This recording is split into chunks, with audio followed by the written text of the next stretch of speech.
Welcome and thank you for joining me. I'm Gerry Oginski, a New York medical malpractice and personal injury trial lawyer practicing law here in the state of New York. Today's topic is about plastic surgery. If you've been watching my video tips, you've seen that I've done a number of tips on plastic surgery and why they are so difficult to prove in the state of New York. I'm going to give you an idea of a case I handled recently where we had a valid case that I was able to successfully resolve for the particular patient. This woman came to me after having undergone plastic surgery by a local doctor who had done something known as a lid lift. This patient had dark circles under her eyes and her lids would droop often. She always looked very tired and very sleepy. After consulting this particular plastic surgeon for an unrelated matter to fix up something cosmetically, the doctor on his own mentioned to the patient, "You know, I could fix the problem with your eyelids." Meanwhile, the patient hadn't come to him for that, but she said, "I'm interested, tell me more."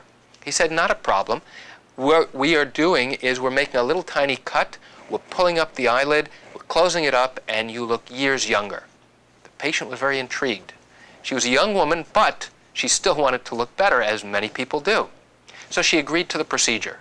The procedure was done in the doctor's office, and there was no nurse or assistant helping him. He ran into a little bit of a problem because he was having some difficulty once he made the incision with getting the lid to come up to the correct height. After the procedure, the doctor sewed the patient closed, gave her instructions, and that was the end of it. Or so we thought. The problem was the patient had a problem.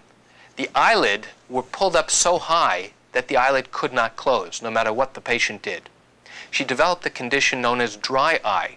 If you think about it, the purpose of our eyelids is to cover the eye, to protect it, and also to coat it with fluid, with our own natural tears.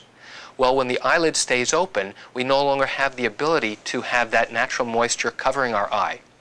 If the eye is dried out, you will have a significant problem, and you will need medical treatment. And that's exactly what this patient had. She had this eyelid that would not close no matter what she did. She went back to the doctor. He kept telling her to massage it, let me give you medicine. Nothing worked. After about 7 months of being extremely frustrated, the patient decided to go for a second opinion to another plastic surgeon who examined her and basically said to her, "This doctor never should have done the procedure this way. And the reason why you don't do it this way is because you cannot accurately determine how much skin you are removing and what effect it actually has on the lid if you do this particular procedure. And that is why you wound up with this horrible result." Now, as I've said in previous video tips, just because you come out with a bad complication following a plastic surgery procedure does not in and of itself mean that there is evidence of wrongdoing. However, in this particular case, there clearly was, because this particular technique was no longer used. And had the proper technique been used, this patient never would have had a problem. This patient had to undergo corrective surgery, and although it improved her condition for the most part, she still was left with residual problems with the condition of dry eye, where she has to put tears, artificial tears in her eyes all the time. And she has to continually massage her eyelids to make sure that they will remain closed, especially at night when she is sleeping. And that's today's video tip on plastic surgery cases. I want to thank you for joining me. I'm Gerry Oginski. Have a great day.